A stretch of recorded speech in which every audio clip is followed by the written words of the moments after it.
वचन ध्यान जो लावे, सब पर राम तपस्वी राजा, तिनके काज सकल तुम साजा।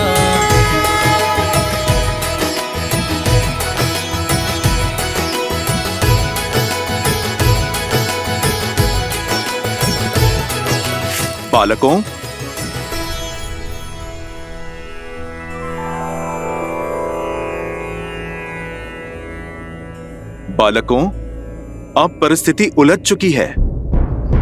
बताओ, स्वयं अश्व मुझे सौंपोगे या? देखिए, हमारा लक्ष्य न ही ये अश्व है और न ही कोई युद्ध। हम तो केवल माता सीता और प्रभु श्री राम को एक करना चाहते हैं, उनसे प्रश्न पूछना चाहते हैं, उनके इस निर्णय का आधार हम जानना चाहते हैं। और यह अश्व उद्देश्य पूर्ति का साधन बना है, तो इसे तो हम किसी को भी नहीं सौंप सकते। तो आप लोग मुझसे युद्ध करोगे? आपसे लड़कर हम ये अश्व तो छुड़ा लेंगे, किंतु क्या आपकी इतनी सहायता का हम उपकार चुका पाएंगे? इसलिए हमें मध्य का मार्ग चुनना चाहिए। मेरे भैया का अर्थ है कि कोई ऐसा मार्ग चुने जिससे शस्त्र भी ना उठाना पड़े और हमारा उद्देश्य भी पूरा हो जाए। मेरे विचार तो मेरे प्रभु की भांति बिल्कुल सीधे और सरल हैं। प्रभु श्री राम का नाम जपता हूँ, सीताराम की जय जयकार लगाता हूँ। मुझ में इतनी बुद्धि कहाँ कि मैं आप दोनों के प्रश्नों का उत्तर दे पाऊं। आप दोनों तो बल और बुद्धि का अद्भुत संगम हैं। आप ही निकाल दीजिए कोई मार्ग। अद्भुत तो आप हैं हनुमान जी। अंततः सिद्ध कर ही दिया ना कि बल बुद्धि के दाता आप ही हैं। बड़ी ही चतुराई से स्वयं को हमारे प्रश्नों की तकलीफ से बचा लिया। तो सोचना पड़ेगा।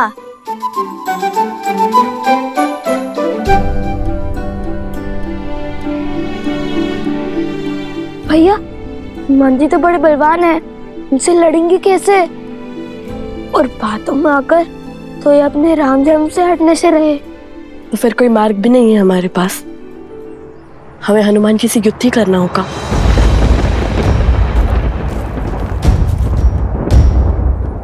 तो आप लोग कहिए, क्या विचार विमर्श हुआ?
प्रभु राम की सेवा हो या फिर माता सीता की सेवा, वो दोनों एक ही तो हैं मेरे लिए।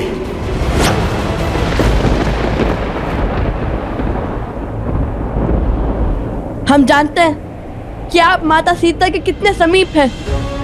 अपना पुत्र माना है उन्होंने आपको, किंतु उनकी सुचिता के लिए, उनके सम्मान के लिए हमें आपसे युद्ध करना ही होगा।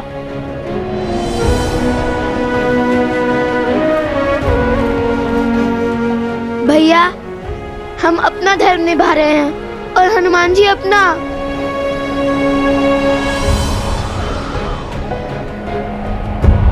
संसार हर क्षण हमारे सामने एक नई चुनौती लेकर आता है और उस समय धर्म के लिए, कर्म के लिए जो कार्य हमें करने पड़ते हैं वो कठिन अवश्य होते हैं, किंतु अनिवार्य होते हैं। धर्म की डगर सरल नहीं होती पुत्रों, इसलिए अपना धर्म निभाते समय ना ही आंखों में आंसू लाना और ना ही आंखें नीची करना। यही मंत्र है उनका, जो मेरे तुम्हारे आराध्य हैं, वो मंत्र है प्रभु श्री राम का। और मेरा धर्म स्पष्ट है, अश्व की रक्षा।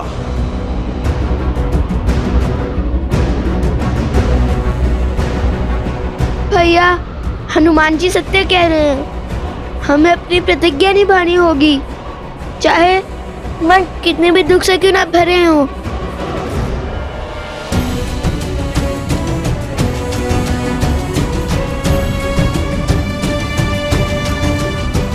सावधान!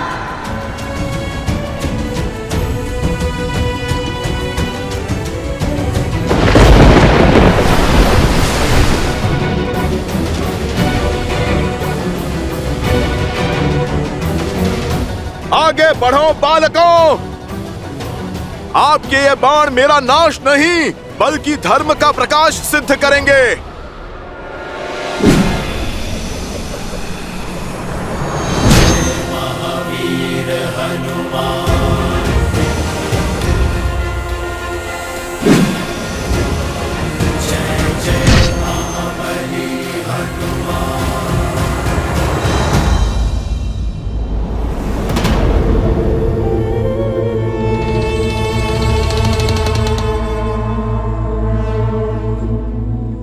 हर बार स्वयं असफल होकर मुझे नए कार्य में लगा देते हैं महाराज। अब पुनः इस विशाल वन में उस अश्व को खोजना होगा। क्या भाग्य पाया है बाणासुर।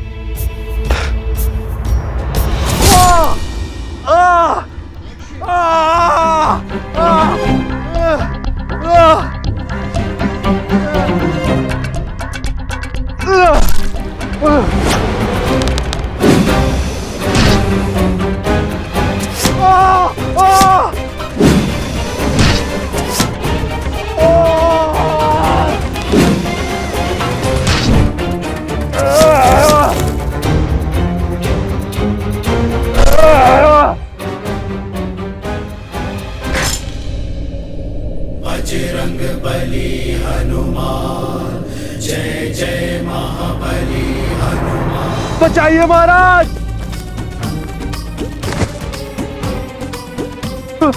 बचाइए, बचाइए महाराज, बचाइए।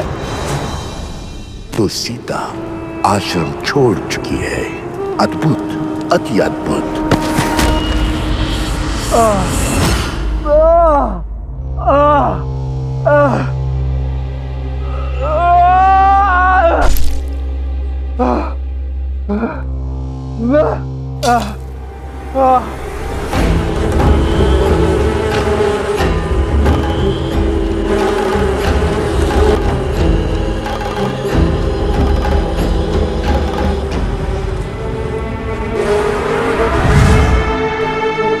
महाराज, आपने मुझे अश्व मारने का कार्य सौंपा है या मुझे प्रताड़ित करने का षड्यंत्र रचा है?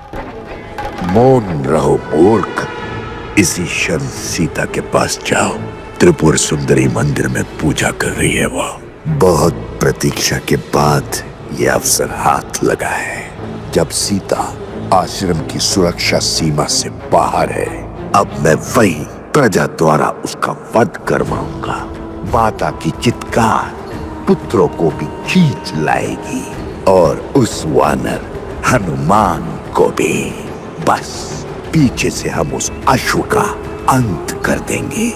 इसे साथ ले जाओ, मेरी मायावी शक्तियां है इसमें।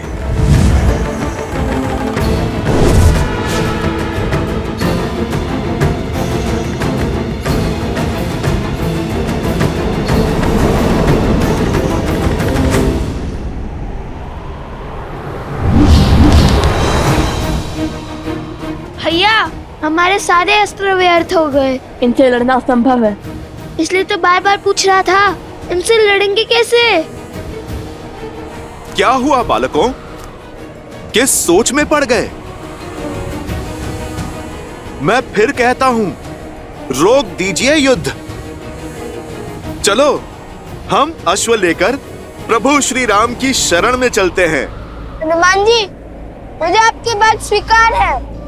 अति उत्तम, अर्थात युद्ध समाप्त। किंतु उससे पहले एक विनती है हमारे हनुमान जी। हाँ हाँ बोलिए, मुझे सब स्वीकार है, बोलिए।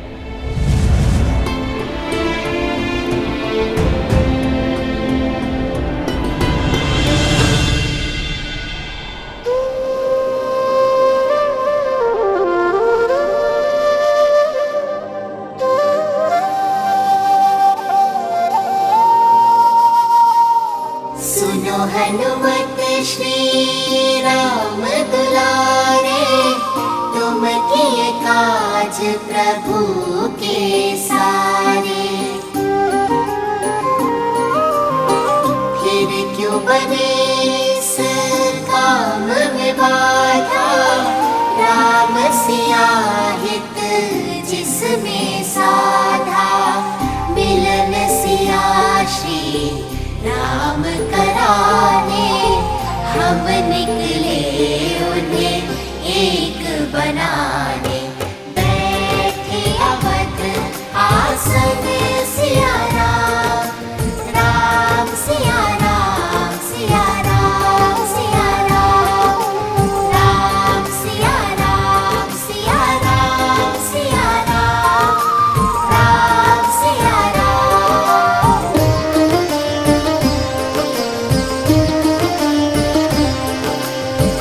जिस कारण तुम भटके वन वन, सागर लांग किए युद्ध दशानन। जिनका मिलन ही चीर दिखाया, जिनके बिना संसार है माया। उनका मिलन ही लक्ष्य है अनुपम, बन के सहायक कर दो समर्पण। ये ही सच्चा राम का काम, राम सिया राम, सिया राम, सिया राम, राम सिया राम, सिया राम, सिया राम, सिया राम, राम सिया राम, सिया राम, सिया राम।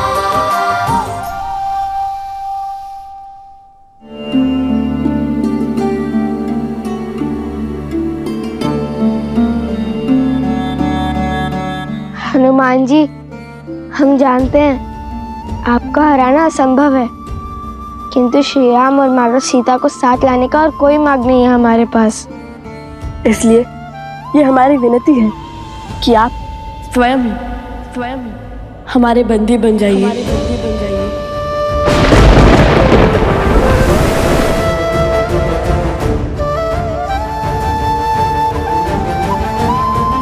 बालकों, तुम दोनों ने सिद्ध कर दिया कि बल के साथ ज्ञान और विनम्रता हो तो सब कुछ संभव है।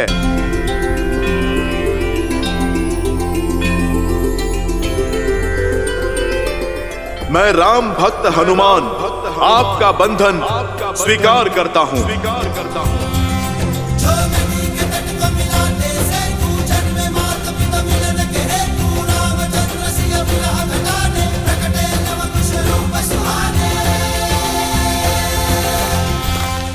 क्षमा कीजिए हनुमान जी। क्षमा?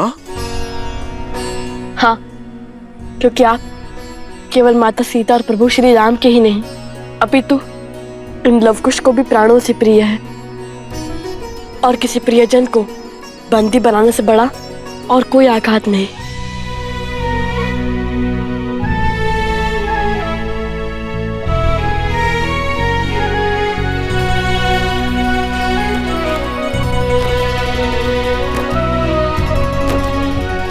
आप दोनों ने जो किया वो सीख है इस संसार के लिए, जिसे मानव कालांतर तक स्मरण रखेगा।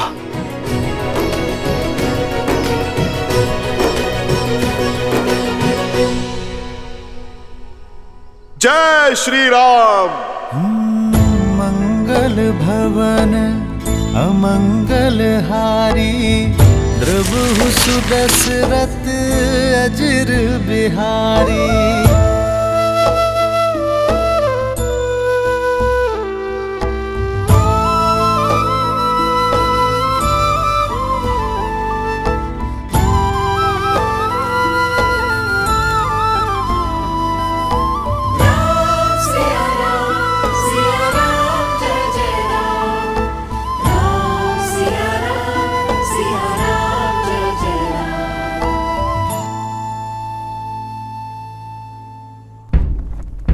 ये नाद।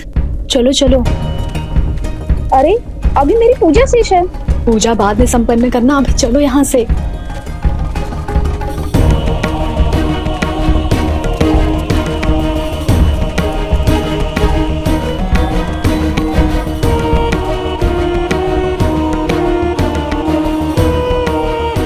ये अकस्मात सब चले क्यों गए?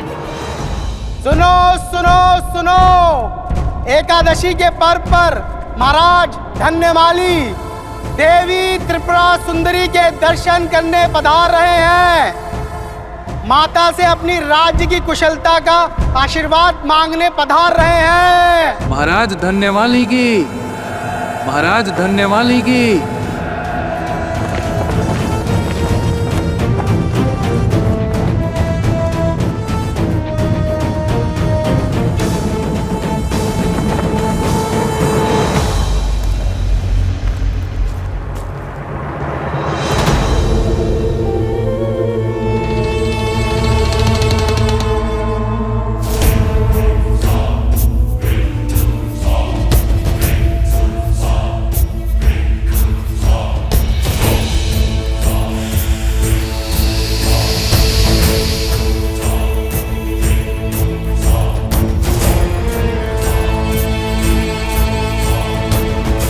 इस पात्र के प्रताप से अब ये राजा और उसकी सेना माता त्रिपुरा सुंदरी का नहीं, महाराज सहस्त्रमुख रावण का आशीष पाएंगे।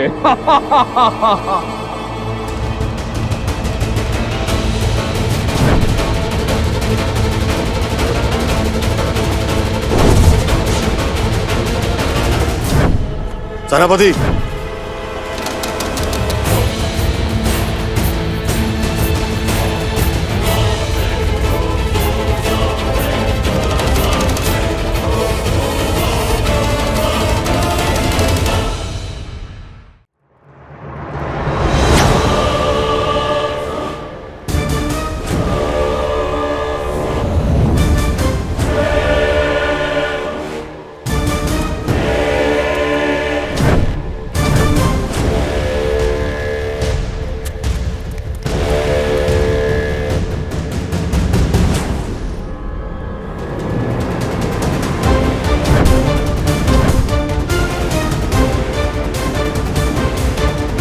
ऐ स्त्री, उठो।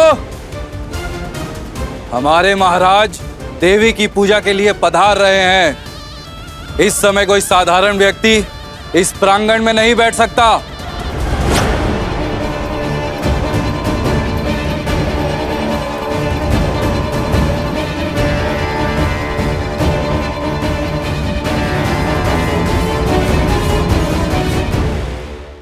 माता की दृष्टि में कौन साधारण, कौन असाधारण, सभी भक्त सम्मान है और सभी को पूजा करने का अधिकार है। अभी मेरी पूजा संपन्न नहीं हुई है। जब मेरी पूजा संपन्न होगी तभी उठ सकती हूं मैं। अच्छा, एक साधारण सी स्त्री होकर हमसे तर्क वितर्क का दुस्साहस।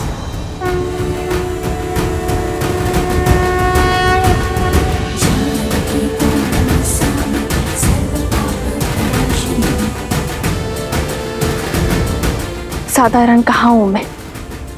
माता त्रिपुरा सुंदरी की भक्त हूं मैं, और भक्ति के रंग में रंगा हुआ मन कभी साधारण नहीं हो सकता।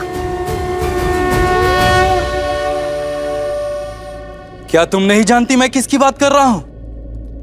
यहाँ के महाराज श्री धन्यमाली पूजा के लिए पधार रहे हैं, और हमारे महाराज के अपमान का दंड